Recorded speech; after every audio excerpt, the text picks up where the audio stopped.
Merci beaucoup. Et d'ailleurs, puisqu'on parle du match de rugby cet après-midi, vous avez rendez-vous sur Sud Radio. Alexandre Priam et Daniel Herrero nous feront vivre ce moment historique. Nous le souhaitons en direct d'Écosse. Rendez-vous dès 14h45.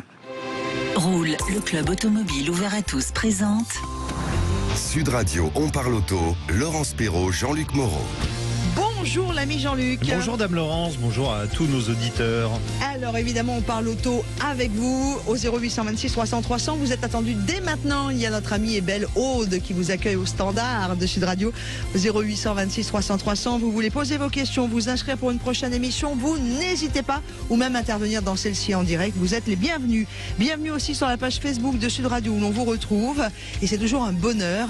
Une émission que vous pourrez également revoir et réécouter sur la page YouTube de Sud Radio prochainement. Alors, l'ami Jean-Luc, il y a un beau programme jusqu'à 13h30. Alors, les Français croient-ils en l'avenir du véhicule autonome? On va en parler tout de suite. Quelle belle question. Après, on va avoir un gros morceau. On va aller au salon de la Meumeu pour parler. Non, on parle pas de la mobilette, la Meumeu.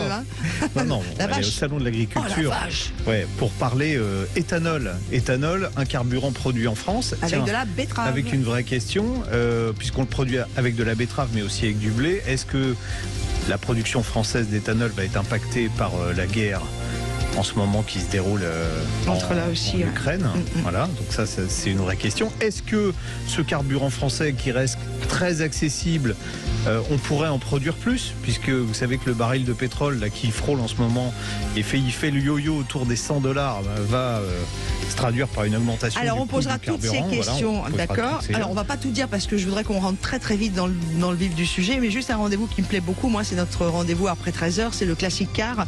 On va en parler avec Historic Auto, le premier salon des véhicules de collection 2022 qui va ouvrir ses portes ce week-end à Nantes. Oui, qui a ouvert ses portes ce matin à Nantes, et exactement. donc c'est aujourd'hui et demain. Ah bah oui, c'est vrai qu'on est en week-end, c'est oui. Enfin, comme on bosse, je suis un peu décalé. Je vous laisse, Laurence, alors j'y vais. Je suis un peu décalé. Bon, allez, c'est parti. On parle auto avec vous et c'est maintenant. Sud Radio, on parle auto et de sécurité. Avec Sécuritest, prenez rendez-vous en ligne pour votre contrôle technique dans un de nos 1000 centres sur securitest.fr. Et cette question que nous posons ce matin, vous, les Français, comme nous d'ailleurs, croient-ils en l'avenir du véhicule autonome? On reçoit Nicolas Maresco, qui est directeur adjoint Réponse besoins sociétaires et innovation à la Massif. Bonjour, monsieur Maresco. Bonjour Nicolas. Donc deuxième édition cette année vous avez un baromètre que vous faites avec VDCom, qui sont des spécialistes, on va dire, du véhicule autonome, pour faire simple pour monsieur et madame tout le monde, sur l'acceptabilité du véhicule autonome pour les Français. Alors, les grandes tendances, c'est quoi? On se rend compte que finalement, ça semble être une lueur d'espoir dans le lointain, le véhicule autonome? Pardon. Complètement, parce que donc VDCom, c'est vraiment un institut de recherche français qui travaille avec l'ensemble de la chaîne, aussi bien Renault, Stellantis, Valeo et Massif. Donc un assureur, oui. Donc un assureur, effectivement. Alors pourquoi un assureur? Parce que d'une part, ça va changer le métier de l'assurance, mais aussi nous sommes un mutualiste. Nous sommes le premier assureur automobile et deux roues en nombre de contrats en France. Et pour nous, le véhicule autonome, ça pourra apporter des réponses aux problématiques, que ce soit de l'emploi, de la solidarité, d'accompagner les personnes les plus fragiles ou désenclaver les territoires. Alors vous pouvez, excusez-moi Nicolas, mais pourquoi ça peut répondre à des questions comme ça sur l'emploi, ok, la sécurité, la solidarité, vous m'expliquez? La sécurité, on sait que l'élément le plus faible dans un véhicule, il se situe entre le siège et le volant en termes de sécurité. La solidarité par rapport à ça? Justement, c'est qu'aujourd'hui, quand on a posé la question aux Français, près de 3 Français sur 4 votent pour le véhicule autonome. Alors on pourrait se dire, oui, mais je suis à la Défense, il y a déjà le métro, le RER, à pied, en trottinette, mais c'est pour ça qu'un des enjeux, c'est en milieu rural ou périurbain, là où il n'y a pas de transport individuel. Et 85% des Français, dans ces endroits, n'ont pas le choix. C'est la voiture ou rien. Et donc l'intérêt de cette solidarité, c'est vraiment d'accompagner avec une véhicule autonome qui pourrait d'ailleurs circuler H24, là où il n'y a rien, pour des personnes à mobilité réduite, pour des personnes qui n'ont pas encore le permis, des jeunes, pour des personnes qui sont trop âgées et qui ne peuvent plus conduire, et par exemple, vous permettre de vous rendre à l'hôpital, de vous rendre dans le centre-ville. En fait, c'est un système de transport en commun plus light qui permettrait de circuler en permanence dans les territoires pour assurer des liaisons avec les grandes villes. En gros, c'est ça. Exactement. L'idée, c'est pas la solution qui fait tout. C'est que ça va permettre de se connecter avec la gare, comme vous le dites, avec une zone de covoiturage. Et ça peut également transporter des biens et des services. Donc c'est vraiment cet enjeu d'accessibilité, de mobilité pour tous, d'autonomie pour tous. Mais alors Nicolas, moi j'ai quand même une question par rapport à ça. Vous dites que les Français sont majoritairement pour. Mais où est-ce qu'ils les ont vus ces véhicules autonomes? Parce que moi qui suis journaliste spécialisé, je peux les compter sur les doigts d'une main, ceux que j'ai vus fonctionner. Et, puis, et j'en ai essayé, entre guillemets, puisque je suis monté dedans, c'est pas moi qui conduisais, j'en ai essayé 2. Avec Valeo, non? Comment? Alors j'en ai essayé un, oui, avec Valeo et un autre avec Navia il y a quelques années. Mais comment ils peuvent juger vu qu'il n'y en a pas? Parce qu'il y a très peu d'expérimentation en France, on est d'accord? Alors, en fait, aujourd'hui, on n'est pas encore à l'adoption. On en est à phase d'une vision a priori d'acceptabilité. D'accord. Et en général, pour la question, plus d'un Français sur 2 affirme avoir l'intention de tester cette mobilité autonome. Et aujourd'hui, CEREMA vient de publier un état des lieux. Et il y avait un peu plus des doigts d'une main, puisqu'il y a une petite vingtaine d'expérimentations sur le terrain, que ce soit dans le Val de Drôme, que ce soit à Boulogne-sur-Mer, à Vélizy, ou même à Rambouillet. Donc il y a encore quelques endroits où on peut le voir, et l'idée c'est que quand les Français, ils sont 1 sur 2 en gros à avoir cette intention de tester. Quand ils l'ont déjà vu, ça monte à 6 sur 10. Et quand il est vraiment déjà utilisé 1, alors c'est très peu, c'est 7 sur 10. Donc en gros, l'essayer, c'est l'adopter. D'où l'enjeu de diffuser et de faire connaître et de sortir du prisme. Je suis dans ma voiture individuelle, je suis un jeune cadre dynamique en ville qui va à la Défense en faisant autre chose. Excusez-moi Nicolas Maresco, vous qui êtes directeur adjoint des réponses besoins sociétaires et innovation à la Massif, là vous me parlez essentiellement de la possibilité des transports en commun autonomes. À titre personnel, puisque là vous venez de donner l'exemple de ce jeune cadre dynamique seul dans sa voiture, on enlève ça. Mais la voiture autonome, ça va pas être que sur du transport en commun. Du transport partagé au moins. C'est justement l'enjeu pour nous, le point de vue, c'est que il y aura des voitures qui vont, et vous avez aujourd'hui déjà des systèmes de légère automatisation. Mais là où les gens en ont le plus besoin, c'est là où il n'y a rien. Et donc c'est en gros les zones rurales, les personnes âgées, et c'est là où ça sera le plus utile. D'accord. Alors, je vois aussi qu'il y a 6 Français sur 10 qui se déclarent plus en sécurité dans un véhicule autonome. Alors là, je vais faire le vilain garçon, parce que moi, j'en ai parlé il y a quelques temps avec le PDG d'IBM qui me disait, nous, aujourd'hui, au niveau puissance de calcul, on est incapable d'assurer la sécurité d'un véhicule autonome. On peut assurer 95%. En clair, je le dis pour qu'on comprenne mieux, sur 100 km, pendant 5 km, il n'y a personne au volant. Si ça, c'est de la sécurité. Et puis on le voit bien, parce qu'aujourd'hui, alors on va dire, pour faire simple, la sécurité routière américaine demande à Tesla de rappeler les modèles 3 et les modèles Y, parce qu'il y a des soucis de sécurité avec le système d'autopilote. Donc on voit bien que la sécurité, elle n'est pas du tout assurée par les véhicules autonomes. D'ailleurs, vous qui êtes assureur, c'est quand même un problème majeur. Qui serait responsable en cas d'accident, justement, s'il n'y avait personne au volant ? Alors, il y a 2 questions. La première, c'est effectivement, il peut y avoir du marketing d'acteurs américains qui vont dire vendre aux clients un pilote autonome H24 partout en France ou sur Terre, alors qu'il y a des systèmes typiquement sur les navettes partagées. Aujourd'hui, l'enjeu des expérimentations des pilotes de service, c'est d'aller sur la route, mais sur des parcours bien définis, bien identifiés, bien sécurisés. D'accord. Donc sur un parcours identifié, balisé, qui aura été reconnu avant, qui est bien cartographié, où il y a assez peu d'interactions avec d'autres usagers.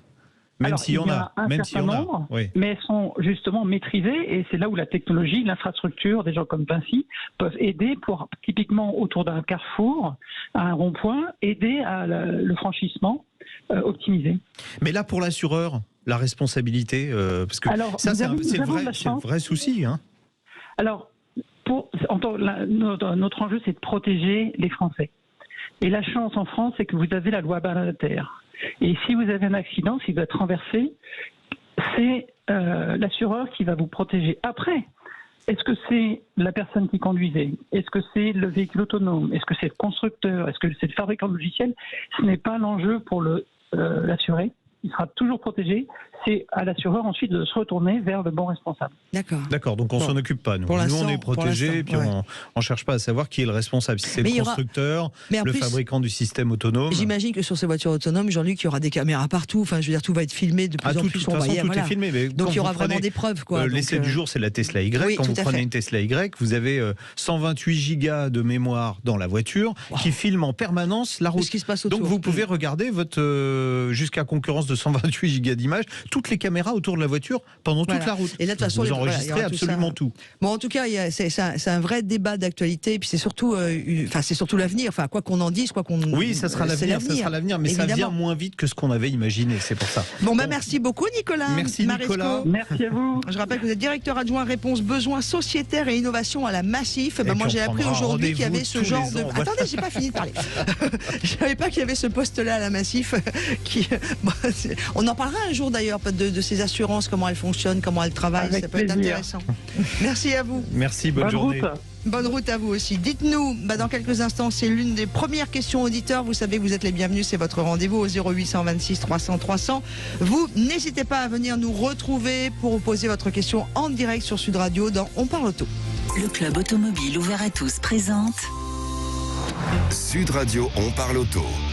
Et c'est le moment de votre première question dans On parle auto. Et pour poser cette question, c'est Christine qui nous rejoint au 0826 300 300. Bonjour Christine. Bonjour Christine. Oui, bonjour à vous deux. Alors. Merci. Oui, je suis très contente de vous avoir au téléphone. Nous c'est aussi, cool, tiens, nous ça aussi. tombe bien. On écoute votre question. Oui.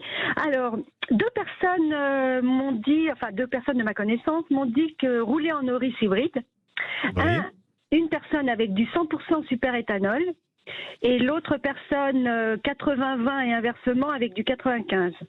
Depuis plusieurs années, ils n'ont aucun problème. Alors pourquoi dire qu'il faut un boîtier? Moi j'ai appelé Toyota, je leur ai demandé pour confirmer. Ils m'ont dit oui, il faut un boîtier. Bon, en plus ils m'ont parlé de la garantie. Pourquoi on nous dit qu'il faut un boîtier alors que ça fonctionne très bien? Alors là il y a plein. Ça va intéresser beaucoup de monde parce que vous avez vu avec le prix du carburant là qui va atteindre 2 € bientôt, qui l'a déjà dépassé sur autoroute par exemple, mais qui va atteindre en moyenne 2 € je pense dans pas très longtemps. On a un baril qui oscille plus de 100 €. Qui oscille aux alentours de 100. Oui, il a un petit peu baissé ce matin, mais il était passé à 105 avant-hier. Donc beaucoup plus de gens vont vouloir rouler à l'éthanol qui est à moins de 4, c'est ça. C'est ça en gros en moyenne, 70, entre 75 et 80 centimes le litre. Il y a des véhicules qui acceptent effectivement sans trop de problèmes, et les moteurs Toyota acceptent sans trop de problèmes de rouler à l'éthanol. Il faut juste faire attention à avoir des bougies en bon état et un véhicule qui n'est pas trop kilométré, parce que l'éthanol après peut avoir des effets de nettoyage qui vont colmater les filtres à essence ou provoquer d'autres pannes sur les véhicules. Alors là où les constructeurs sont extrêmement frileux sur l'usage de l'éthanol, c'est qu'un véhicule qui n'a pas été prévu dès le départ pour rouler à l'éthanol, alors je vous dis, ça pose pas de problème sur ces véhicules-là, mais sur d'autres véhicules, ça peut poser des problèmes. Il se dédouane en cas de panne. D'ailleurs, si jamais, on le voit sur la cartographie, quand on branche la fameuse valise, on peut voir si le véhicule a roulé à l'éthanol ou pas. Et si vous avez roulé à l'éthanol, vous perdez absolument toute garantie. Et surtout, alors il y a quelque chose dont on ne parle jamais, c'est que si vous roulez à l'éthanol et que sur votre carte grise, il n'y a pas écrit éthanol, eh bien vous êtes hors la loi. Alors, je parle même pas de reprogrammation ou de quoi que ce soit. Vous devez, d'après le code de la route, rouler avec le carburant indiqué sur la carte grise. Donc, un véhicule qui n'est pas flex fuel d'origine ou qui ne possède pas un boîtier homologué, en toute logique, il n'a pas le droit de faire le plein à la station-service. Si vous aviez les gendarmes à la station qui vérifiaient qui met de l'éthanol dans le réservoir, ils seraient en droit de vous demander la carte grise et de vous autoriser ou pas à prendre de l'éthanol. Voilà. Ça n'arrivera pas. Mais c'est quoi ce monde-là ? Ça n'arrivera pas, mais c'est un risque. Alors, dans votre cas, oui, l'Auris, elle roulera. Elle est de 2011, la voiture. Oui, elle roulera sans trop de problème à l'éthanol. Alors, puisqu'on parle donc, d'éthanol... vous pouvez le faire, mais je ne vous l'ai pas dit. Et puis surtout... il y a en plus il y a le salon de l'agriculture qui s'est ouvert ce matin. Et on va accueillir il y a Sylvain Demour du SNPA, donc syndicat national des producteurs d'alcool agricole, qui est en direct du salon de l'agriculture. Bonjour Sylvain. Bonjour Laurence, bonjour Jean-Luc. Bonjour Sylvain. Sylvain, on était avec Christine là, qui nous parlait de mettre de l'éthanol dans une voiture pas adaptée. On est d'accord, il y a quand même un gros risque. Et puis légalement, c'est pas possible. Effectivement, le code de la route prévoit que votre véhicule soit fonctionné avec le carburant qui est inscrit sur la carte grise. Et quand vous avez une voiture essence, c'est marqué ES, ça veut dire carburant essence. Donc vous devez vous tenir à ce carburant essence. C'est-à-dire super samplon 95, 95 E10 ou 98. Tout à fait. Évidemment, si vous voulez rouler à l'E85, vous vous demandez alors finalement comment faire. Donc c'est aussi l'avantage des boîtiers homologués. En plus du rôle technique qu'ils ont et qui n'est absolument pas négligeable pour que votre moteur fonctionne correctement, vous allez pouvoir changer votre carte grise et indiquer FE dans la fameuse case P3, qui est la case énergie de votre carte grise. Vous allez faire une copie et envoyer la nouvelle carte grise à votre assureur et là, tout ira bien. Voilà, on roulera légalement. Alors moi, j'ai plein de questions qui sont liées évidemment à la conjoncture. On sait que l'éthanol est produit... On va demander déjà à Christine si... Voilà, comme ça, enfin, Christine, vous pouvez rester avec nous, mais si on a répondu à votre... Oui, donc je rebondis sur ce que vous dites. Moi, c'est une Yaris que j'ai, mais c'est la même chose. Oui, c'est pareil, j'en ai une aussi. Alors, donc voilà, oui, je sais. Et puis donc, moi, elle est de 2013. Ça veut dire que la garantie, la garantie s'arrête l'année prochaine. Voilà. Alors là, bon, pour l'instant, je roule à l'essence, pas de souci. Mais je me dis, puisque la garantie l'année prochaine tombe... Non, mais c'est la garantie sur le système, sur le système hybride. Exactement. Voilà. C'est ça. Et donc, je me dis, peut-être, je peux faire ça. Donc, si j'ai bien compris, s'il arrive un accident ou quoi que ce soit, l'assurance pourrait ne pas rembourser alors. C'est ça? Je pense que, à mon avis, ça sera rare. Mais c'est toujours possible, effectivement. En tout cas, vous êtes en connaissance de cause. Voilà. Oui, mais ils ne peuvent pas vérifier que j'ai mis de superéthanol. Si, le calculateur de la voiture, lui, il est obligé d'adapter le fonctionnement du moteur à l'éthanol. Donc, il va adopter des paramètres spécifiques à l'éthanol. Donc, ça se voit. Et donc, ça se voit. Ah, ok. Donc, bon, voilà. En tout cas, merci de votre question, Christine, parce que j'ai appris plein de choses. Je pense que ça concerne beaucoup de gens. Bon, on va... Au revoir, bon week-end. Merci beaucoup. Merci. Gros week-end. Bon week-end. Donc, Sylvain est toujours avec nous. Alors, Sylvain, l'éthanol produit, donc carburant produit à partir de l'agriculture, moitié betterave, moitié blé. Est-ce que ce qui se passe en Ukraine peut impacter la production d'éthanol français ? Heureusement, la production française d'éthanol, elle est fondée sur l'agriculture locale. Donc le blé qu'on utilise pour produire de l'alcool en France est produit dans la même région que l'usine qui produit l'éthanol.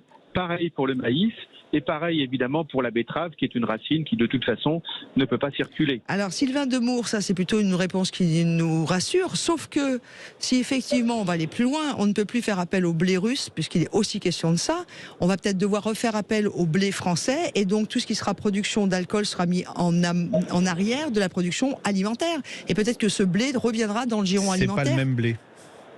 Alors il se trouve qu'on produit plus de blé en France que nos besoins. On est un des premiers exportateurs de blé, donc on ne manquera pas de blé en France. Alors, on ne dépend absolument pas du blé russe. C'est du blé fourragé en plus, il faut préciser Sylvain. Alors c'est du blé fourragé qui sert à produire de l'éthanol et les résidus.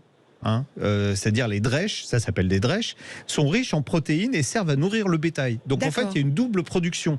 Donc il n'y a pas de concurrence alimentaire entre guillemets, puisque ça nous évite. Alors c'est sous contrôle de Sylvain qui me dira si je dis des bêtises, mais ça nous évite d'importer par exemple du soja de l'étranger pour nourrir le bétail, ce qui en termes environnemental est plutôt mauvais. Mais là c'est plus vertueux. Jean-Luc et Sylvain depuis 2 jours dans certains médias disent attention, ça va être compliqué, on n'aura plus de céréales, il n'y aura plus de blé parce que c'est la Russie qui fait tout. Il faut arrêter de faire peur aux Français alors. On aura le blé en France. Oui, pour les Français, il n'y aura pas de problème. Il y a peut-être d'autres débouchés en Afrique du Nord, où ça va devenir un petit peu plus compliqué.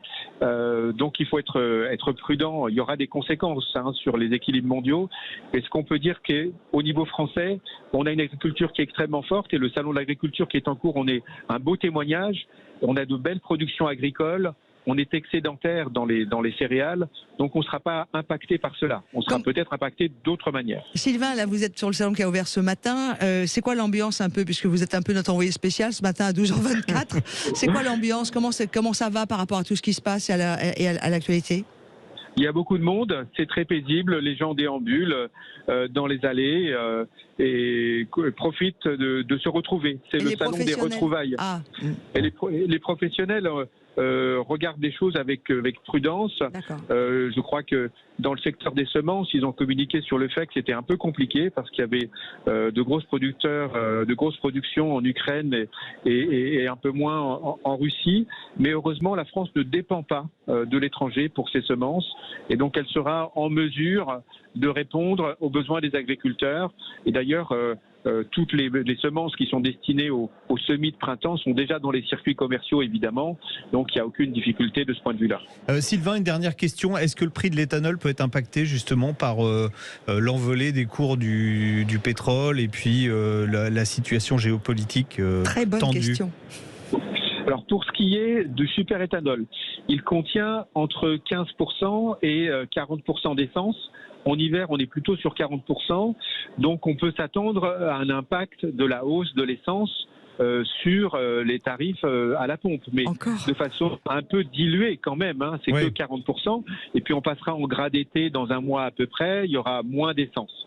Voilà, donc l'impact qui sera plutôt de ce côté-là, ça dépend des distributeurs, c'est leur politique de prix commercial et c'est entièrement dépendant de leur choix à eux.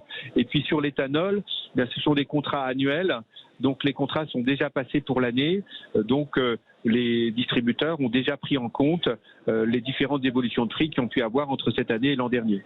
Donc une augmentation, mais qui sera très légère par rapport à celle de l'essence ou du gasoil. Sur l'éthanol. Modéré, très modéré.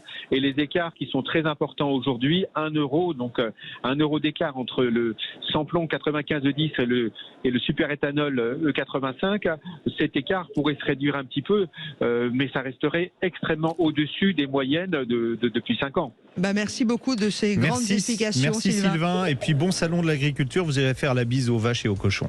Et moi, ce sera les moutons et les coqs. Sylvain Demour, qui est le directeur entre autres du SNPAA, Syndicat national des producteurs d'alcool agricole, qui répondait à nos questions dans On parle auto. Ce matin sur Sud Radio, à suivre, eh bien, on va prendre le volant d'une voiture qui n'a pas besoin ni d'éthanol ni d'autres carburants. Elle marche à l'électrique et c'est l'essai de la semaine de l'ami Jean-Luc Moreau. Cool, le club automobile ouvert à tous présente Sud Radio, on parle auto et on prend le volant. Et on va prendre le volant aujourd'hui, un volant d'ailleurs que vous retrouverez sur la page YouTube de Sud Radio avec l'essai total, même si pour l'instant sur notre page Facebook où vous nous retrouvez, eh bien il y aura quelques extraits qui seront offerts par notre ami Bastien, notre réalisateur. Alors Jean-Luc, aujourd'hui... La Tesla Y. Tesla Y, alors c'est vrai que là on va pas être embêté par la hausse des prix du carburant puisque ça roule à l'électricité.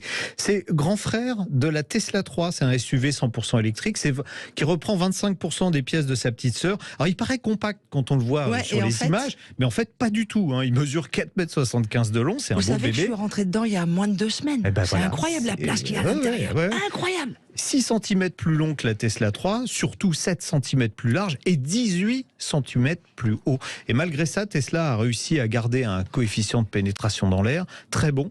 C'est un CX de 0,23. C'est ce qui compte quand on roule sur autoroute, parce qu'on consomme moins. Plus la voiture est aérodynamique, moins elle consommera. D'ailleurs, les jantes en aluminium sont recouvertes d'enjoliveurs en plastique aérodynamique qu'on peut retirer pour avoir les belles jantes alu, mais on consomme moins avec les enjoliveurs, donc il vaut mieux les garder. Bon, évidemment, avec les dimensions généreuses, on a un coffre absolument gigantesque, 851 litres. Avec un accès plus simple puisqu'on a un haillon, et il y a un second coffre à l'avant qui fait 117 litres, c'est idéal pour ranger les câbles, et puis aux places arrière c'est très généreux. Laurent, si vous êtes monté vous pouvez témoigner, c'est vrai incroyable. Que derrière il y a beaucoup de place, et puis en plus vous avez un toit panoramique vitré qui donne cette impression d'espace, et on a l'impression d'être dans une voiture beaucoup plus grande. À 3 derrière on était très large, pourtant j'ai pris des kilos, donc j'en ai pris de la place. Bon, à l'avant aussi la place est généreuse, d'autant que l'impression est renforcée par un tableau de bord qui est très minimaliste. On a l'impression que c'est vide. Devant, on a juste ce grand écran de 15 pouces. Tout passe d'ailleurs par cet écran de 15 pouces, c'est pas forcément bien. On peut accéder à des fonctions directes comme la clim, mais si vous voulez régler le volant ou si vous voulez régler les rétroviseurs extérieurs, il faut passer par des sous-menus. C'est pas très pratique et quand on roule, c'est même un peu dangereux. Alors même chose pour la vitesse affichée. En fait, elle est affichée en tout petit dans le coin gauche de l'écran. Moi, j'aurais bien aimé un affichage tête haute. Ça aurait été beaucoup plus pratique, surtout par les temps qui courent, où on se demande toujours à quelle vitesse il faut rouler, et si en plus faut chercher sur l'écran à quelle vitesse on roule, c'est pas très très pratique. Alors, cette version grande autonomie, elle est dotée de 2 moteurs électriques, un à l'avant, un à l'arrière, avec des technos différentes. Ça, c'est intéressant, parce que vous avez un moteur synchrone à aimant permanent qui est à l'arrière, on va dire pour faire simple, qui sert pour les accélérations, et un moteur asynchrone à l'avant, on va dire pour faire simple, qui sert sur autoroute, parce qu'il consomme moins à grande vitesse qu'un moteur à aimant permanent. Puissance totale. Alors, ils font comme Rolls-Royce à une certaine époque, Tesla, ils disent elle est suffisante. Bon, c'est vrai qu'elle est suffisante. On l'estime à 350 chevaux, vous voyez que c'est suffisant. Et surtout 527 Nm de couple. Et franchement, j'ai fait des accélérations. J'ai été obligé de chronométrer sur la 80-120 en 3 secondes. Vous appuyez, vous avez déjà dépassé 120. Juste le fait d'appuyer pratiquement. Bon, ça accélère de 0 à 100, 5 secondes 1. 5 secondes 1, c'était les supercars il y a 20 ans qui faisaient ça en accélération. Donc vous êtes vraiment collé au siège. Et alors, on domine un peu plus la route que par rapport à une Tesla 3, donc c'est plus sympa quand on est au volant. Mais moi, j'attendais quand même un confort plus moelleux. La Tesla 3, elle est un peu raide, et là je me suis dit c'est un SUV, donc on va avoir, ça va être plus Pullman. Ils ont voulu conserver un comportement alors qui est très sécurisant, ça tient extrêmement bien la route, mais au détriment d'un poil de confort. Peut-être que, mais il faut. Ce qu'on m'a répondu, c'est chez Tesla, ils m'ont dit oui, mais il faut bien qu'on ait des points de progression. Donc le prochain point de progression, surtout depuis qu'on a roulé avec la Renault Mégane E-Tech, qui est à la fois collée par terre et super confortable, donc on peut le faire. Donc il faudra qu'ils travaillent sur ça. Alors, ce qui est le plus étonnant dans cette voiture, c'est la consommation, parce que vu le pédigré de l'engin, la puissance, etc., on se dit oh là là, on va pas faire beaucoup de kilomètres.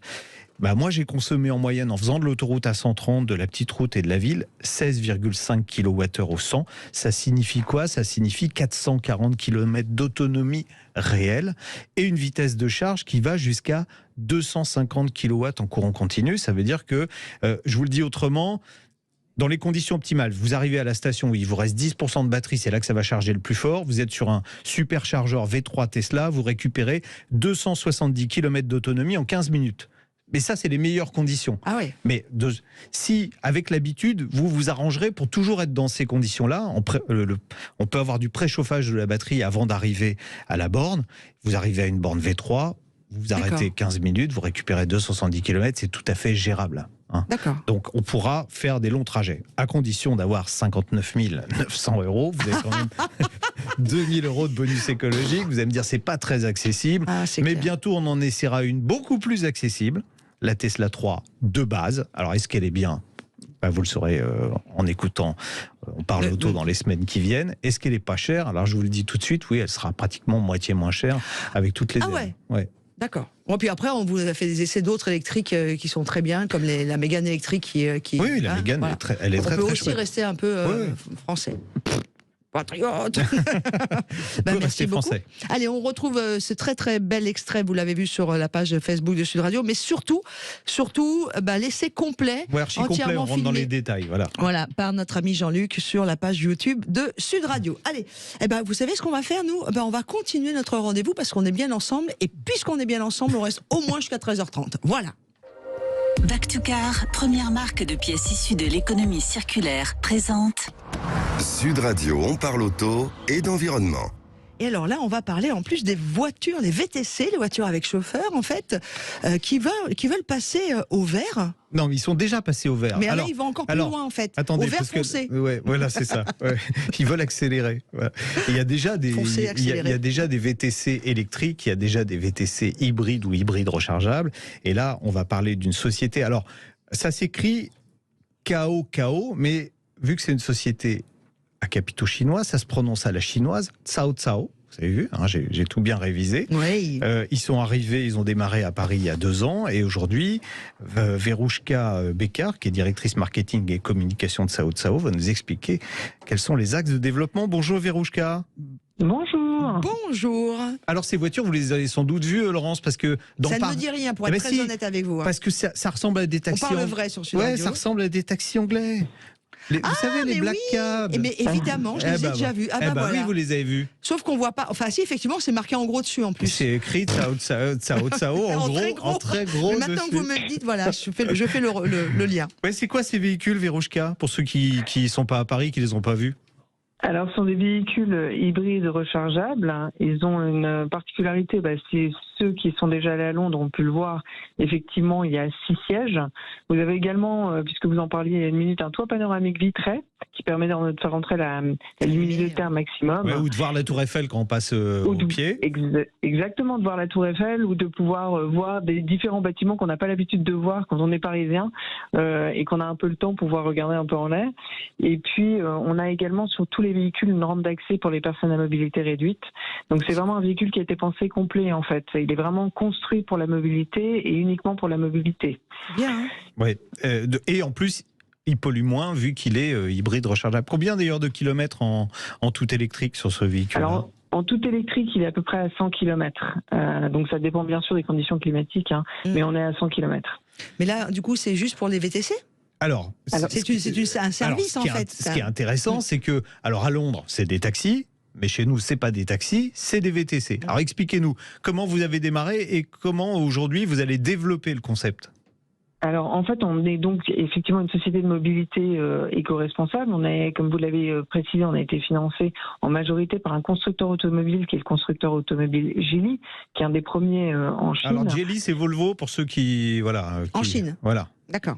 Non, c'est pas Volvo en Chine. Volvo appartient à Geely. C'est un gros constructeur chinois. Ok. Voilà. Et donc, on a démarré la plateforme, puisqu'on a 2 sociétés en fait. Mais on a démarré la plateforme de mobilité en janvier 2020 avec à peu près une dizaine justement de TX construits par LEVC, construits par le constructeur du Black Cab, donc le Black Cab. Et progressivement, on a commencé à augmenter. Et maintenant, aujourd'hui, on est à peu près à 150 véhicules sur la route. Et puis, on a donc 2 types de chauffeurs qui sont, je tiens à le signaler parce que ça fait partie de la partie éco-responsable.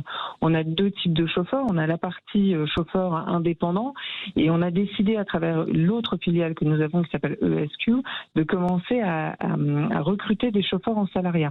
Donc en fait, on a 2 types de chauffeurs qui travaillent sur notre plateforme avec les LEVC. C'est soit des indépendants, soit des salariés. D'accord. Donc ça, c'est unique. Donc je peux, entre guillemets, vous louer ce véhicule pour faire mon business à moi ou être salarié d'une de vos sociétés et rouler en VTC en ayant un salaire à la fin de chaque mois. Exactement, exactement. Et donc là, on a commencé une énorme, puisque c'est un modèle qu'on a testé, on a commencé à le tester auprès des chauffeurs en août l'année dernière. Et là, on est dans une grande procédure de recrutement d'à peu près une centaine de chauffeurs. Ah donc vous cherchez 100 chauffeurs de VTC? Exactement. Sur la région parisienne uniquement ou partout? Non, sur la région parisienne. Tiens, d'ailleurs, on vous contacte comment sur le site internet de Tsao Tsao? Exactement, vous pouvez aller directement sur le site de Tsao Tsao et puis ensuite sélectionner la partie chauffeur et vous aurez l'ensemble des informations. Il faut déjà être titulaire d'une carte VTC, on est d'accord? Exactement, oui, c'est la condition. Vous vous développez ailleurs que sur l'île de France ou pour l'instant c'est... Oui, c'était la question que j'allais vous poser juste après. On est câblés tous les deux. Non, alors pour l'instant, on est principalement sur Paris et la région parisienne avec bien sûr les aéroports. Donc puisqu'on est en train de consolider le modèle parce que c'est vrai qu'on s'est lancé à une période qui était un peu complexe. On s'est lancé en janvier 2020. Ah oui, dommage. Voilà. Et donc du coup, on est en train de consolider le modèle sur Paris et ensuite, effectivement, l'idée c'est de tester d'autres villes. Tout à fait. Le prix d'une course, puisque c'est électrique en majorité, c'est moins cher que le prix d'une course classique? Alors, il faut savoir que nos véhicules sont considérés comme des vannes, puisqu'on peut être à 6 dedans. Donc, au niveau des tarifs, on a 10 € prix minimum. Et après, ça dépend du nombre de kilomètres, des minutes passées dans le véhicule. Classique. Donc, ce sont des prix dynamiques. D'accord. On les réserve sur la plateforme, c'est quoi? Vous les réservez directement sur l'application. On a une application iOS et une application Android que vous pouvez télécharger sur votre téléphone et vous pouvez réserver. KO. Quand on dit Tsao Tsao. Alors, explication de texte, savez-vous je vais poser, si vous le voulez bien, une question à mon ami Jean-Luc. Savez-vous d'où vient le nom Tsao Tsao? Oui, je le sais en plus. Un peu historique. Hein. Ouais. C'était le seigneur de guerre de l'époque des Trois Royaumes. On est en Chine, on est au 3e siècle après Jésus-Christ. Et d'ailleurs, la légende dit que, et c'est aussi pour ça que ça s'appelle Cao Cao, que en fait, il suffit d'évoquer son nom, Cao Cao, pour qu'il arrive. Il suffit d'avoir besoin d'un taxi pour qu'il arrive. C'est pour ça que vous avez appelé la compagnie comme ça. Voilà. Ouais, bah. Exactement. Ouais, c'est bien, c'est chouette. Bon, on l'a dit plusieurs fois, pour l'instant, il n'y en a pas d'arrivée dans le studio, hein, donc il faudra revoir. Non mais mais moi seigneur de guerre, je suis un peu pas trop fan vu ce qui se passe en ce moment. Hein, excusez-moi. Merci beaucoup, Merci Verouchka. C'est moi qui vous remercie. Au plaisir peut-être d'un jour d'essayer le Cao Cao en VTC. Mais quoi. c'est vachement agréable parce que c'est très grand à l'intérieur. Ouais, puis c'est 30 pour les gens porteurs d'un handicap, c'est génial. Quoi. C'est pas le cas tout le temps. Quand on est tout un groupe, on est assis les uns en face des autres, c'est convivial en fait. D'accord, et ben ça nous va bien nous. On voulait le mettre en avant. Allez, dans quelques instants, nous allons parler auto avec une question de vous qui êtes attendu au 0826 300 300. Vous n'hésitez pas. Vous pouvez nous écrire aussi, évidemment, pour participer à notre rendez-vous. J'ai oublié de vous le dire depuis midi, c'est pas bien. À l'adresse mail jeparticipe@sudradio.fr. Vous n'hésitez pas, vous mettez tout en mettant évidemment dans l'objet du mail pour On parle auto et vous nous donnez bien vos numéros de téléphone que l'on vous rappelle. À tout de suite. Roule, le club automobile ouvert à tous présente Sud Radio, on parle auto. Et on parle auto avec vous, vous le savez, tous les samedis de 12h à 13h30 sur Sud Radio. Voici venu juste avant de parler pneus, de vous donner la parole et de vous écouter. Bonjour Chris. Bonjour Laurence. Bonjour Chris. Alors, bonjour la Jean-Luc. question que vous voulez poser. Alors, ma question, j'ai des soucis, j'ai ma voiture qui m'inquiète un petit peu, c'est une 308 1 litre 2, 130 chevaux, et je trouve que depuis quelque temps, elle a une forte consommation d'huile. Ah, c'est pas bon signe. Elle a combien de kilomètres ? 136 000. 136 000, elle est de quelle année ? 2016. 2016. Ouais, mais c'est ballot 2016 parce que en fait ballot. Non, alors je commence par la fin. Pardon. Mais non, parce qu'en fait ce moteur 1 litre de PureTech, on en a déjà parlé quelques fois, c'est vrai qu'il a des soucis. D'ailleurs, tiens, j'ai sur Facebook quelqu'un qui m'a envoyé une vidéo c'était en début de semaine que je l'ai regardé, c'est des Russes qui démontrent qui démontent les moteurs et qui expliquent un petit peu pourquoi il y a des défauts sur les moteurs. Et là, il s'était penché sur le 1 litre de PureTech et c'est vrai que c'est un moteur qui présente pas mal de défauts, en particulier sur consommation d'huile. Le problème le plus grave étant que, vous savez, il y a une courroie de distribution qui est ce qu'on appelle une courroie humide, donc qui trempe dans l'huile et en fait elle se désagrège petit à petit et l'huile transporte les résidus de la courroie qui bouche la crépine d'aspiration. Donc la crépine, c'est le petit filtre qu'il y a dans le carter qui aspire l'huile, et quand la crépine est bouchée, il n'y a pas de lubrification du moteur et on a des casses moteurs. Donc alors ça, c'est une parmi les pannes qui existent sur ce moteur, et effectivement il y a beaucoup de défauts qui ont été recensés et Peugeot accepte alors j'allais dire volontiers, c'est toujours du cas par cas, mais plus facilement si la voiture a moins de 5 ans et moins de 150 000 km. Donc vous, dans votre cas, alors 150 000 c'était bon, mais vous avez dépassé les 5 ans. Donc ça va être difficile d'arriver à obtenir une prise en charge. Même, alors quand vous dites surconsommation d'huile, c'est quoi comme surconsommation ? Alors, du coup, avant, quand j'ai acheté ce véhicule, je faisais effectivement peu de kilomètres, et suite à un changement de travail et de lieu d'habitation, je fais à peu près 100 km par jour. D'accord, donc vous roulez quand même pas mal. Ouais, donc au départ, j'avais acheté effectivement une essence parce que ça correspondait bien à mon usage. Et vu que c'était quand même un bon véhicule, je l'ai gardé. Bon, certes, il y a un coût, mais enfin voilà. Et avec le temps, donc là, actuellement, je fais à peu près donc 500 km par semaine et je suis obligé, par exemple le samedi, de recompléter le niveau d'huile parce qu'il est au minimum. Ah oui, alors entre le maxi et le mini, il y a combien ? Il y a quoi ? Il y a 1 litre, il y a combien ? Je pense, à peu près. Donc ça veut dire que vous consommez 2 litres d'huile au 1000 km, en gros. Je dirais qu'on arrive à ça, ouais.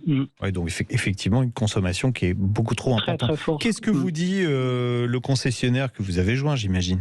Alors j'en ai joint plusieurs et du coup j'ai pas la même version de l'un ou de l'autre. Ils disent il y en a un qui dit qu'il faut peser l'huile. Non mais peser l'huile, à partir du moment où ça consomme quoi. Voilà, elle disparaît pas l'huile. Donc ils me disent on va pas s'engager, il faut qu'on démonte, faut faire des recherches de panne.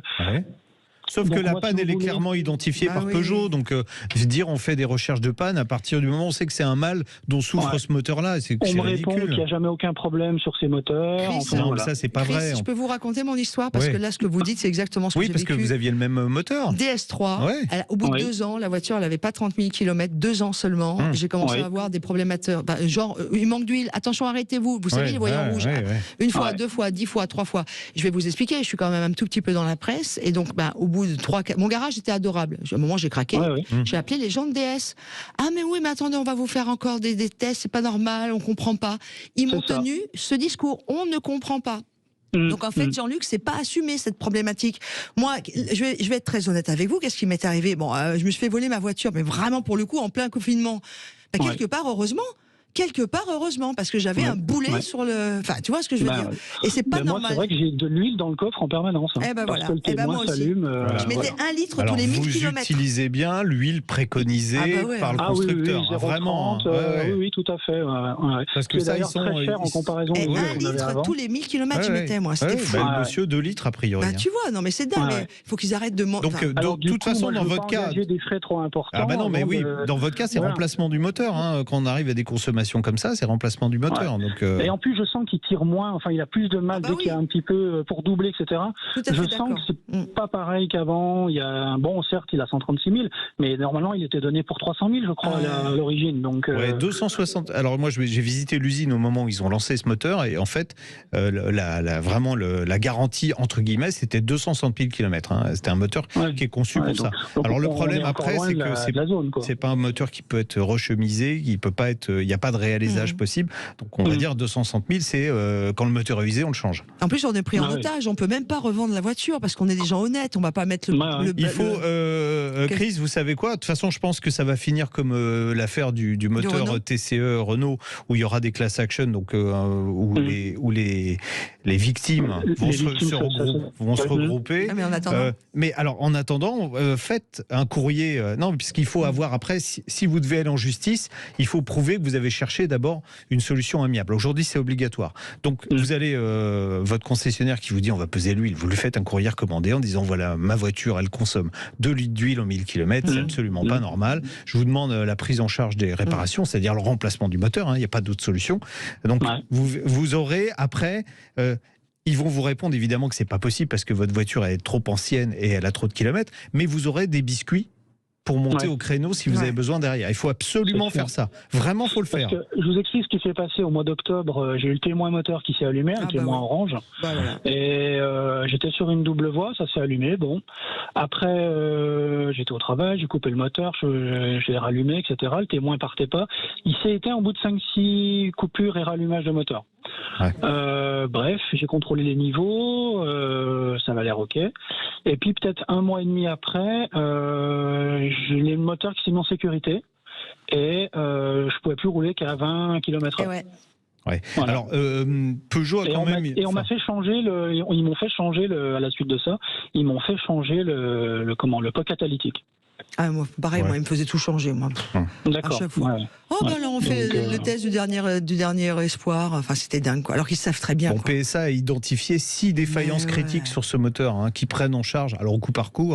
Mais donc, quand on vous dit chez le concessionnaire, non, on n'est pas au courant, c'est un gros mensonge. Et alors, moi, ce qui m'embête, là, c'est qu'on peut même pas vraiment vous aider. Non, si, on peut vous aider. À part faire ce que vous avez dit, Jean-Luc, de préparer la suite. Parce que il faut malheureusement montrer les dents. Il y a comme ça que ça pourra être. Au concessionnaire et à Peugeot France ou qu'au concessionnaire ? Ah non, c'est au service clientèle de Peugeot, c'est pas le concessionnaire. Là. Le concessionnaire. Non, là, c'est Peugeot, là. Bien sûr. Peugeot, là, on y va. Oh là, enfin, Stellantis, quoi. Peugeot chez Stellantis. Bon, bon courage. Oui. Et Chris. Bon courage, Chris. Mais c'est un dossier qu'on va évidemment suivre, je pense encore pendant longtemps. Ouais. Puis je comprends tellement. Moi, j'avais le cœur qui se, le ventre qui sortait. À chaque fois, j'avais ce truc qui arrivait dans ma voiture. J'avais peur de tomber en panne tout le temps. C'était l'enfer. Bon, bref. On vous tiendra au courant, Chris, et inversement proportionnel. Tiens, on va parler pneus, un petit peu. Sud Radio, on parle auto. Parlons pneus, parlons bien. Avec le syndicat des professionnels du pneu, les spécialistes du pneu au service de votre sécurité sur la route. Moi, ça me met en colère. Pourquoi ils continuent de le vendre Non, mais franchement, quoi. Je trouve ça, c'est la prise d'otage. Il y a une évolution qui est prévue, qui aura une chaîne de distribution et tous les problèmes. Une évolution qui est prévue, la mienne, ça fait déjà 3 ans que j'avais des soucis avec. En fin d'année, normalement. Oh bah, il est temps. Salut Arthur. Bonjour Arthur. Bonjour Damien, bonjour Jean-Luc. Bon, Arthur, vous avez une question bête à poser. Pour le pneu. Il n'y a pas de question bête. J'adore, mais non, il n'y a pas de question bête, parce que quand vous l'avez posée, je me suis dit, mais tiens, c'est vrai que c'est pas idiot. On vous écoute. Effectivement, donc voici ma question bête. Donc pour rouler avec un vélo, on a besoin, entre autres, d'une roue, d'une chambre à air et d'un pneu, alors que pour rouler avec une voiture, on a besoin d'une roue et d'un pneu. Ouais, pourquoi on n'a pas besoin d'une chambre à air? Eh bien voilà. Eh ben, alors j'ai décidé de ne pas bosser ce matin. C'est Dominique Stemfeld, le président du syndicat des professionnels du pneu, qui va vous répondre. Bonjour Dominique. Bonjour Laurence, bonjour Jean-Luc, bonjour Arthur. Voilà. Alors pourquoi il n'y a pas de chambre? Parce qu'il dit de chambre à air. Pourquoi il n'y a pas de chambre à air? Alors effectivement, la suppression des chambres à air, c'est quasiment généralisé sur l'ensemble des véhicules routiers, que ce soit véhicules de tourisme, 4x4, camionnettes et même poids lourds. Et les choses ont tardé sur les vélos, mais aujourd'hui, la plupart des nouveaux vélos sortent avec les technologies de pneumatiques sans chambre à air, de pneumatiques tubeless. Ouais, tubeless, ça veut dire sans chambre à air d'ailleurs. Oui, c'est ça. Tout à fait. Bon, c'est une vieille invention, puisque quand vous avez préparé le truc, mais envoyez un petit fil rouge, comme d'habitude, avec écrit que le brevet a été déposé en 1930. Alors le brevet a été déposé en 1930, il a tardé à être exploité puisqu'il a vraiment été utilisé industriellement en 1955 par Michelin. Et d'ailleurs Michelin à l'époque l'appelait pneumatique à chambre à air incorporée. Ah d'accord, j'allais vous demander justement comment on fait pour assurer l'étanchéité entre la jante et le pneu à partir du moment où on n'a pas de chambre à air. Quand on fabrique le pneu, on tapisse l'intérieur du pneumatique avec une feuille d'un caoutchouc spécifique qui s'appelle le chlorobutyle et qui est un caoutchouc étanche à l'air, et c'est le même caoutchouc que celui qui est utilisé pour les chambres à air. D'accord, mais entre la jante et le pneu, là, comment ça se fait l'étanchéité ? Alors, en fait, c'est une jante qui est spéciale avec un petit bossage qui permet en fait de bien verrouiller le pneu et d'assurer une meilleure étanchéité. Et puis, il y a également une jante dont le profil permet de la rendre solidaire de la jante et d'éviter toute fuite d'air. D'accord. C'est quoi les avantages finalement ? Alors tout d'abord, pour les opérateurs dans les centres de montage de pneumatiques, c'est beaucoup plus simple à monter qu'un pneumatique avec une chambre. C'est un peu plus léger puisqu'en fait, on chasse le moindre gramme sur les véhicules. On pince pas la jante avec le démonte-pneu comme moi j'ai pu faire de multiples fois quand je changeais mes pneus de moto, où on crève la chambre à air avant même d'avoir réussi à la gonfler. Mais surtout, c'est la sécurité, puisque avec un pneumatique, avec une chambre, la perte de pression elle est quasi immédiate. Donc, cette perte de pression immédiate, elle peut induire des accidents graves. Avec un pneumatique tubeless, grâce à la valve solidaire et le fait que le pneumatique soit quasiment solidarisé avec la jante, on a une perte de pression qui est graduelle, donc ce qui permet en fait au conducteur de réagir, et on a moins de risque d'accident avec ce type de pneumatique. On peut monter un pneu tubeless sur une jante non tubeless ? Alors, très clairement non, puisqu'en fait l'étanchéité n'est pas assurée de façon optimale, donc on va avoir des fuites d'air. Et à l'inverse, on peut monter un pneu non tubeless sur une jante tubeless ? Alors cette combinaison, elle est interdite par les manufacturiers. Tout simplement parce que les frottements répétés de la chambre sur la jante peuvent entraîner la rupture brutale de la chambre. Et puis on a également un phénomène de pincement qui peut s'effectuer au roulage et créer également des crevaisons. Alors sur les vieilles voitures, on a parfois des jantes qui sont non tubeless. Il n'y a plus que des pneus tubeless disponibles à la vente. Est-ce qu'on peut les monter avec une chambre à air ? Pour conclure. Alors c'est pas une solution qu'on aime beaucoup, elle n'est pas optimale, mais il faut qu'on puisse faire rouler les voitures anciennes. La réponse en l'occurrence est oui. Par contre, comme il s'agit de voitures anciennes, le risque d'échauffement du pneu est moins important puisque il roule moins vite et moins longtemps. Et donc en fait aujourd'hui sur les véhicules anciens, on utilise cette formule de manière régulière, ce qui permet de les faire rouler. Bon, super. Merci beaucoup Dominique. Je pense que c'était très clair. Et la question, tout du moins la réponse est c'est arrivé grâce à Arthur qui nous a posé la question au 0826 300 300. Nous arrivons à la fin de cette première heure. Avant d'ouvrir les portes de On parle auto pour la demi-heure à suivre après 13h. Et vous savez que juste après le rappel de l'information, c'est aussi votre rendez-vous. Vous pouvez nous appeler dès maintenant au 0826 300 300 pour vous inscrire et venir poser une question à l'ami Jean-Luc, venir partager une expérience. Vous n'hésitez pas, vous êtes les bienvenus. Et puis évidemment, on parlera aussi voiture de collection. Moi, j'aime beaucoup ça. Sud Radio, on parle auto. Parlons pneus, parlons bien. Avec le syndicat des professionnels du pneu, les spécialistes du pneu au service de votre sécurité sur la route. Roule, le club automobile ouvert à tous présente Sud Radio, on parle auto. Et vous savez que juste après le journal de 13h, dans On parle auto, eh bien, c'est votre moment, votre place. Vous nous appelez au 0826 300 300 et où vous vous inscrivez un peu en amont. Vous pouvez aussi faire ainsi en envoyant un mail à jeparticipe@sudradio.fr et vous mettez bien dans l'objet de votre mail pour l'émission On parle auto. Vous n'oubliez pas de mettre vos numéros de téléphone. Allez, attention, l'ami Jean-Luc, il y a du monde au standard. Ça tape à la porte. On va tout de suite accueillir Dominique qui a composé le 0826 300 300. Bonjour Dominique. Bonjour Dominique. Bonjour Laurence, bonjour Jean-Luc, bonjour tous les auditeurs. Eh ben c'est gentil ça. Alors on vous écoute. Voilà. Vous appelez d'où Dominique? Alors j'appelle d'un petit village à côté de Pau, dans le 64. Ouais, voilà. Cool, vous avez de la chance. Oui, il fait beau partout aujourd'hui. Il fait super beau aujourd'hui. Non mais Pau, chance. Ah, Pau, sens. Vous nous écoutez sur le 102 au Sud Radio à Pau. Tout à fait. Vous connaissez toutes les fréquences. Vous avez de la chance. Genre le running gag, tu sais. Je connais les fréquences, surtout quand Bastien me les souffle gentiment à l'oreille. On vous écoute, Dominique. Alors j'avais une petite question. Est-ce qu'il existe des valves de jantes permanentes qu'on ne serait pas obligé de changer à chaque fois qu'on change de pneu? Pour moi, ça serait plus écologique, économique éventuellement. Mais vous avez raison, mais non. Ah non. Mais non, ben non. Non, d'ailleurs, tiens, plutôt que de poser la question comme ça, c'est est-ce qu'il faut changer vraiment à chaque fois ces valves quand on fait remplacer ses pneus? La réponse c'est oui pour une question de sécurité.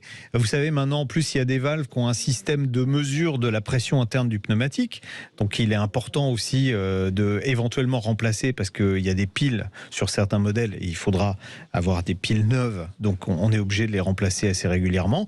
Mais de toute façon, quand on change ses pneus, oui, on met des valves neuves.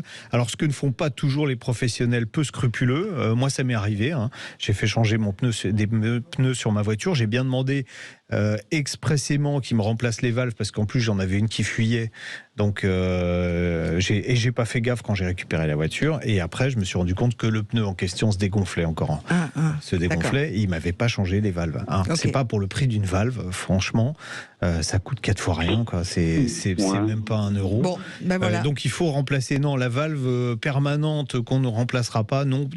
Pourquoi? Parce que l'étanchéité est faite par un caoutchouc et vous savez qu'un caoutchouc avec le temps, ça vieillit et j'entends par le temps, c'est le temps qui fait aussi, hein, entre le chaud et le froid, un caoutchouc il va craqueler et puis dans le temps il va petit à petit se désagréger. Donc on assurera moins l'étanchéité avec une valve qui est ancienne qu'avec une valve qui est récente. Donc il faut impérativement remplacer les valves à chaque fois. La valve pour toujours, ça n'existe pas. Bon, ben voilà Dominique, vous avez votre réponse. Merci de nous avoir appelé. Bon week-end du côté de Pau. On va remonter un petit peu et on va aller du côté de la Gironde. Il y a Laurent qui a aussi composé le 0826 300 300. Bonjour Laurent. Bonjour Laurent. Bonjour Laurence.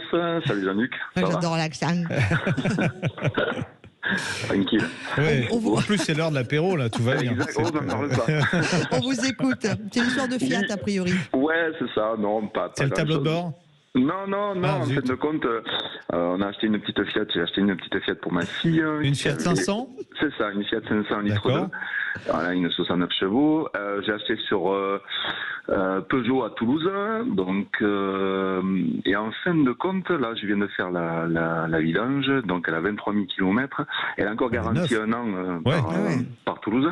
Et par Peugeot, pardon. Et on vient de me trouver un problème d'amortisseur. Voilà, des coupelles d'amortisseur à changer. Et il y en a pour 500 €. Un devis. Hein. Donc, ça fait un peu mal. Alors, qu'est-ce que vous en pensez, Jean-Luc? Est-ce que c'est... Parce que le gars m'a dit, apparemment, sur ces petites voitures, c'est... voilà. Vous avez ça, vous avez le tableau de bord quand elle va avoir 60 000 km, vous avez quelques petits trucs. Bon, alors, déjà, votre fille a de la chance, hein. Ouais. Comment on s'inscrit pour avoir, nous aussi, une Fiat 500 de 23 000 km en ayant notre permis? Elle le mérite. Non, c'est mignon. Alors, le vrai gros problème, alors là, ça va être plus une négo avec votre concessionnaire, parce que vous êtes, là, ça touche les amortisseurs, donc des pièces d'usure, donc ils vont vous dire, même à 23 000 km, il est possible que... C'est pas la garantie.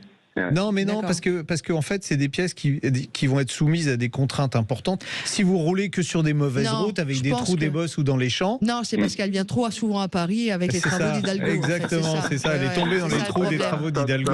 Stop, Laurence, stop. Arrêtez de parler d'elle, s'il vous plaît. Vous avez tellement raison. Des voitures anciennes, des bonnes voitures qui polluent, et puis voilà. Oui. Ah non, pas forcément. Pas forcément. Non, mais c'est bien entretenu. Non, mais il provoque un peu. Vous voyez ce que je veux dire. Non, j'ai essayé de faire l'humour, bon, c'est loupé.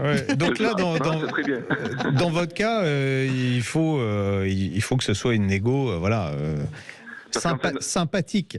Ouais, mais en fin de compte, parce qu'il y a un diag, c'est un Peugeot, si je vais chez Peugeot, j'ai un diag à faire, un diagnostic qui va me coûter 120 €, et après, éventuellement, j'ai 500 € de l'amortisseur qui, c'est pas sûr, soit pris en garantie, donc ça fait un tout à 700 balles. Mais attendez, le diag, il n'a pas été fait? Comment vous savez que c'est les amortisseurs qui sont défectueux? Parce que j'ai fait une vidange, comme je vous ai dit, et l'endroit, le petit magasin, le petit garage où m'a dit qu'éventuellement il y avait un problème d'amortisseur, et puis ils m'ont fait un diagnostic là-dessus, voilà. Et par contre, ce que m'ont dit ce petit garagiste, ça fait pas foi par rapport à un vrai diagnostic de chez Peugeot. D'accord, bon, voilà. Allez quand même chez Peugeot. Vous leur demandez, vous dites, je veux bien faire le diagnostic, mais est-ce que vous me prenez en charge une partie des trucs? Si vous disent non, vous disent non, vous retournez voir votre petit garage, vous achetez vous-même les pièces qui vont vous coûter beaucoup moins cher qu'en passant par le réseau normal. Vous les achetez sur, je vous dis n'importe quoi, Oscaro par exemple. Voilà,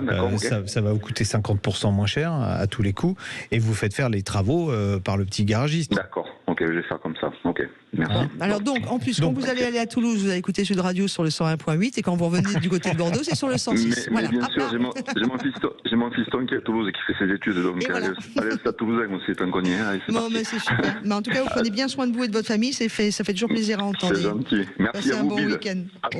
On vous embrasse. Ah, mais il est parti vite. Eh ben, tu sais quoi? Non. On va après Toulouse, Bordeaux, Pau, direction Nantes. On remonte. C'est parti. CETEC, leader mondial de la charge batterie, présente Sud Radio, on parle auto, Classic Cars.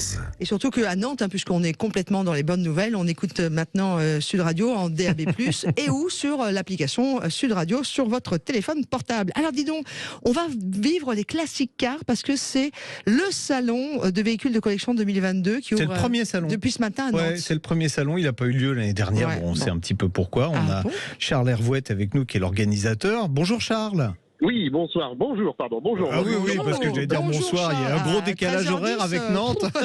Non, mais je ne sais absolument plus où j'habite depuis 2 jours. On est sur les rotules, mais tout va bien. Ouais, vous avez fait la bamboula jusqu'à pas d'heure. Quand on parle de voiture, ça va, ça fonctionne. Bon, expliquez-nous, Classic Cars, c'est quoi? Alors déjà, c'est pas Classic Car, c'est Historique Auto. Historique Auto, pourquoi? Oui, non, mais Classic Car, c'est le nom de la rubrique. Bah oui, je suis même pas capable de lire ce qui est écrit en dessous. Alors, vous voyez. Non, mais je pense qu'il y avait de grand temps que les équipes. Oui, moi aussi, j'aurais dû me coucher plus tôt. Bon, les garçons, on se recentre.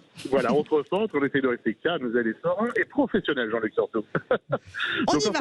C'est donc le salon Historique Auto, salon donc qui a lieu à Nantes aujourd'hui et demain, 26 et 27 février. C'est donc un salon qui est biannuel. On avait eu la chance de passer au travers du Covid il y a 2 ans à une journée près, puisque tout a été arrêté le lundi, nous on était allé jusqu'au dimanche avec une jauge de 5000 personnes. Et là, cette année, on a pu réouvrir sans aucun problème, hormis le masque bien sûr, mais bon, on arrive à déambuler dans les allées, boire un petit coup avec modération avec les copains sur les stands. Et donc, on a un très très beau salon avec déjà une foule assez hallucinante ce matin. C'est à quel endroit? À Nantes. Alors, salon, ça c'est à Nantes. Voilà, si vous arrivez à Nantes en disant je viens au salon, vous risquez de perdre un peu de temps.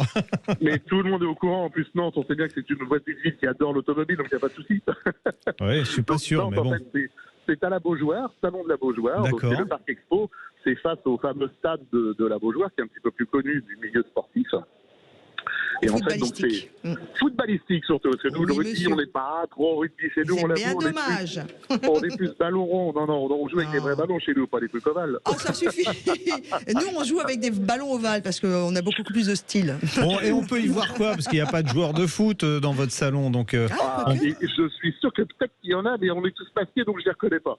Non, disons que là, en fait, on a vraiment, alors, on mélange vraiment la passion automobile, parce que on parle de classique là sur l'antenne, bien sûr, puisque c'est la rubrique, mais nous, on parle vraiment de passion automobile avant tout, parce qu'en ce moment, notre passion est un petit peu dans l'œil du cyclone par moment. Et là, nous, en fait, on veut éviter la ségrégation entre les anti-ceci, les pro-cela. Là, on a un mélange des genres. On a de l'automobile de course, on a de l'automobile ancienne, on a de l'automobile haut de gamme, on a de l'automobile populaire, on a des tracteurs, on a des tracteurs. C'est le salon de l'agriculture, donc tout va bien. Et on est juste avant, en fait. Là, le ministère a ouvert ce matin et ils sont vite fait après à Paris. Vous mettez aussi l'accent sur des marques françaises qui ont disparu. Alors, il y a deux que j'aime particulièrement. La première, c'est Matra, parce que bon, tout le monde connaît au moins le nom de Matra, et puis tout le monde sait ce que c'est que le Renault Espace. Peut-être pas les générations des moins de 20 ans. Hein. Ouais, bah si, le Renault Espace, au moins, ça leur parle. Matra. L'Avantime, même les jeunes connaissent Matra avec l'Avantime. Oui, l'Avantime, alors là, moi, Joker, je veux pas en parler parce que sinon on va. Disons que Jean-Luc, tu vois, honnêtement, on en a ici un Avantime en finition sport. Il est pas en panne je sais pas, il fallait pousser pour entrer les voitures, donc peut-être qu'on verra ça demain quand on faudra les sortir. Non, disons qu'on a un joli Avantime, on a deux F1 sortis du musée de Matra, donc on a la F1 de Jackie Stewart, voilà. on a de la 530, de la Burena, de la Baguera, on a vraiment un melting pot parce que cette année, on a voulu mettre l'accent en fait sur le savoir-faire français. Ouais, c'est bien. Et c'est pour ça que vous mettez aussi l'accent sur Venturi, alors qui est en plus une marque locale. Venturi, mais complètement. A commencé en fait à Cholet dans les années 97, dans ces deux-là, c'est je ne dis pas de bêtises, ça s'appelait MVS, Manufacture des voitures de sport. Voitures de sport, c'est ça. Et qui après donc est venu, l'usine étant trop petite à Cholet, en fait, est venue s'installer à Couéron, donc vraiment juste à côté, en bord de Loire. Et il y a un circuit qui avait été construit justement à l'époque par la municipalité. Ouais, j'ai roulé avec la 400 GT, moi, sur ce circuit. C'est des souvenirs incroyables de travers, de glissade, J'étais amusé comme un fou. Le circuit est exceptionnel, parce qu'il y avait une ligne droite qui faisait, je crois que c'était pas loin d'un kilomètre, où là justement ils pouvaient tester à pleine vitesse lorsqu'ils faisaient tous les tests pour Le Mans, parce que Venturi a quand même été beaucoup au Mans. Et là, on a une belle expo de Venturi, parce que bon, chez nous, on a encore des gens, justement, au niveau du circuit de Bretagne, qui entretiennent, qui restaurent et qui refont les Venturi. Donc là, on a mis savoir-faire un petit peu à l'honneur, parce que vous avez bien fait. Trop souvent, on nous dit que les Français sont ci, sont ça, etc. Il ne faut pas oublier que l'automobile est née en France, que dans les années 1900, on avait pléthore de constructeurs. Alors, je crois que c'était 2000, il me semble. 2000, 2005, c'était hallucinant. Alors, c'était aussi le brave gars qui était dans son garage, qui avait fait deux voitures. C'était un constructeur. Mais on a été les meilleurs. Après, les Anglais, eux, ont inventé la passion qui va avec. Et maintenant, ils nous agacent. Mais on était les meilleurs. On va devoir y aller, Charles. On va devoir y aller. Et combien ça coûte pour accéder au salon? 9 € par jour. C'est pas cher. 9 € par jour. Ou 16 € sur le week-end. Voilà, 16 € le week-end complet. Et puis on se sera avec un grand plaisir qu'on vous accueillera, les auditeurs de Sud Radio, parfaitement bien. En tout cas, vous allez pouvoir prendre vos plaisirs. C'est un grand rendez-vous. En attendant, évidemment, il faut vivre celui-ci. Puis on sait que le Rétromobile arrive à partir du 16 mars. On va être sur un printemps, un avant-printemps de voitures de collection. Et c'est pas pour nous déplaire. Merci beaucoup, Charles Hervouette, qui est l'organisateur de l'Historique Auto. J'ai failli faire la même erreur que vous. C'est ce qui est marqué sur nos conducteurs, donc on s'est fait un peu avoir. Premier salon de véhicules de collection 2022 de Nantes. Allez, à suivre votre question au 0826 300 300. Quelle auto choisir? Roule, le club automobile ouvert à tous, présente Sud Radio, on parle auto. Quelle auto choisir? Et vous savez que c'est votre rendez-vous également. Vous pouvez vous inscrire tout de suite sur jeparticipe@sudradio.fr en vous envoyant un mail à cette adresse, en mettant vos numéros de téléphone. On parle auto, quelle auto choisir? Et l'ami Jean-Luc répondra à vos questions. C'est le cas avec l'ami Amaury qui nous rejoint sur Sud Radio. Salut Amaury. Bonjour Amaury. Oui, bonjour. Bonjour. À Frémicourt. Oui, c'est ça. Alors, quel Frémicourt? Oui. Alors, en fait, c'est qu'on habite à côté de Poitiers. D'accord, ok. Voilà. Donc, vous avez besoin de changer de voiture parce que vous avez plein d'enfants à transporter. Combien? Voilà. 4. Voilà. Et vous avez quoi comme budget? Autour de 15 000 €. D'accord, donc, et vous ne pouvez pas attendre, c'est ce que vous mettez dans le message, vous ne pouvez pas attendre la sortie du Dacia Jogger, et c'est bien dommage, parce que c'est vrai, pour le coup, vous aviez une voiture neuve pour 15 000 € avec 7 places. Il sort quand ? Oui. Mais là, le temps qu'il arrive, vous en avez besoin, vous, quand, la voiture à Amaury ? Sachant que la voiture qu'on a actuellement, une C5, est en train de tomber... Elle peut tomber en panne d'une minute à l'autre. Ouais, donc, oui. Voilà. Alors, donc la fiabilité, c'est un critère, j'imagine, qui compte pour vous. Oui, c'est ça. Alors, je vais commencer par vous faire une liste de tout ce qu'il ne faut pas acheter. On termine dans 7 minutes l'émission. Le Picasso, non, c'est pas fiable. Le Peugeot 5008, première génération, c'est pas fiable. Le Renault Scénic 3, c'est pas fiable. Seat Alhambra, c'est pas fiable. Volkswagen Touran 2, c'est pas fiable. Donc, ce qui est dans votre budget, déjà, hop, on sort tout ça. Alors, j'ai une proposition intéressante à vous faire, parce qu'il est plutôt joli en plus. C'est un Ford S-Max. C'est fiable en essence. Ford S-Max. C'est une grosse voiture, par contre. 4,117 m de long. Mais l'avantage, mais ça colle au niveau de la taille. Parfait. En plus, vous aurez un grand coffre malgré le fait que vous avez une 3e rangée de sièges. Et ça, on en trouve dans votre budget. Ça va pas être facile. Il y en a pas énormément, mais vous pouvez chercher ça. Et il y a une autre solution, mais le coffre va être plus petit. C'est l'Opel Zafira Tourer. D'accord. Alors c'est fiable ou en essence ou en diesel. Le moteur essence, c'est 1,4 litre turbo, il fait 120 chevaux ou 140 chevaux, donc ça sera suffisant même chargé pour doubler, ou le moteur diesel 1,6 litre CDTI. Voilà. Et puis, une dernière proposition, là, super fiable, mais que en essence, c'est le Toyota Verso, qui a été commercialisé entre 2009 et 2018, avec le moteur 1,6 litre VVTI, qui fait 132 chevaux. Alors par contre, là, quand vous serez en 7 places, le coffre derrière, vous mettez rien. Hein. Oui, on avait un peu exclu ça. Vous l'aviez exclu. Alors, non, le S-Max, très sérieusement, en plus, c'est très agréable à conduire. D'accord. C'est une bonne auto, il y a un grand coffre, il y a de la place dedans, c'est fiable. Donc ça coche toutes les cases, sous réserve d'en trouver un, parce qu'il n'y en a pas énormément dans les annonces, surtout en essence. Oui. Voilà, en diesel, c'est bof en fiabilité. Hein. D'accord. C'est vrai qu'il n'y a que du diesel, là, je suis sur... non, mais c'est ça. Mais il y en a, on en voit passer de temps en temps, mais il n'y en a pas énormément. D'accord. Donc Zafira, peut-être que vous pourrez trouver plus. Mais le coffre sera plus petit quand vous aurez tous les enfants dans la voiture. J'ai une Ford Mustang aussi, ça vous intéresse pas? Je regardais pour vous les annonces. À 15 000 €? Non, pas du tout. Oui, parce que j'allais dire, moi ça m'intéresse, sinon la Mustang à 15 000 €. Mais non, mais je regardais pour vous, du coup je regardais un peu pendant que vous expliquiez si on trouvait effectivement beaucoup de diesel. Hein. Oula. Ah oui, non, mais c'est évident. Oui, c'est un peu le problème. Voilà. Ouais. Vous avez... Et le Jogger, ça aurait été idéal, même si le moteur est un peu petit. Oui, mais le Jogger en GPL, franchement, ça fait le boulot, quoi. Alors, c'est pas un foudre de guerre, hein, mais ça suffira largement. Ça nous arrange bien en ce moment. Ouais, exactement. Non, mais en plus, qui roule au GPL à 90 centimes le litre, c'est quand même plus intéressant. Et vous savez quoi? Moi, je serais vous, je commencerai à regarder les annonces là de S-Max, et puis je ferai durer quand même, et j'irai chez Dacia demander quand est-ce que les premiers joggers arrivent. D'accord. Essayez de faire ça quand même. On ne sait jamais, vous croisez les doigts, vous allez faire brûler un cierge pour que votre voiture dure un peu plus longtemps, et puis peut-être que ça va faire la soudure. Parce que c'est franchement la voiture idéale pour vous. Hein. Ouais. Il est quand même vachement joli. Ah, j'en ai trouvé un. Ah non, c'est encore un diesel. Oh, voilà. Je cherchais pour vous, moi. Vous voyez, ça c'est le problème. Ouais, bon, vous allez trouver. Ça correspond pas trop au trajet, c'est plus l'essence qui va correspondre. Alors, vous savez ce qu'on va faire en plus, parce qu'on est comme ça, nous, sur Sud Radio, surtout Jean-Luc et moi-même. Non, c'est pas. Non. Alors du coup, je vais pas prendre un monospace. Je reviens sur la. Non, c'est qu'on va passer une annonce officielle sur Sud Radio. Est-ce que vous avez un Ford S-Max essence à vendre qui soit dans le budget de 15 000 €? Voilà. Et si c'est le cas, vous écrivez à jeparticipe@sudradio.fr en mettant dans l'objet On parle auto. Bonjour Jean-Luc, salut Super Lolo. Tout de suite. Ou vous nous appelez tout de suite au 0826 300 300. Je vous donne le téléphone de Laurence d'ailleurs. Non, quoique en ce moment, pourquoi pas. Mais non, mais moi je suis une fille gentille. Bon, bonne chance à Amaury. Merci. On vous embrasse. Merci. Et bonne recherche. Merci. On vous embrasse fort. C'est vrai que le monospace essence. Il a l'air d'être bien. Hein.